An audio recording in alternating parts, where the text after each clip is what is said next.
Hello friends, आपन नमस्कार। आशा करछि आपन समस्ते भल थिबे। आ देखंतु आपनकर मु Odisha police state selection board official website रे अछि। से ऑफिशियल वेबसाइट को आसले आपन एठी देखि पारुथिबे, लेखा अछि आपनकर click here to view list of short listed candidate to appear in the physical measurement and physical efficiency test. आपनकर जो बाटालियन पुलिस बाटालियन कांस्टेबल रो ओएसएपी आईआरबी रो आपनकर फिजिकल पई शॉर्ट लिस्ट बा तार रिजल्ट आसी जाइछि। ता ऊपर क्लिक करले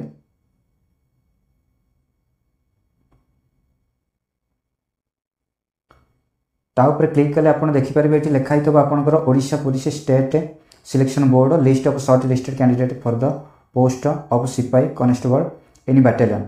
एठी आपनकर देखंतु पूरा सब लिस्ट आपनकर पळे आइछि बाटालियन वाइज। एठी आपनकर देखंतु फर्स्ट आईआरबी बाटालियन कोरापुट रो आपनकर एठी क्लिक करके आपन पीडीएफ डाउनलोड करि परिबे ऑफिशियल वेबसाइट के जाई कि नने टेलीग्राम रे जदि आपन जॉइन करछन ताले आपन पीडीएफ सिथुर पाई परिबे। देखन सेकंड बाटालियन रहिला आपन थर्ड बाटालियन रहिला जाजपुर, 7th बाटालियन रहिला आपन कोरापुट, तापर एमती आपनकर रहिला 80 बाटालियन रहिला।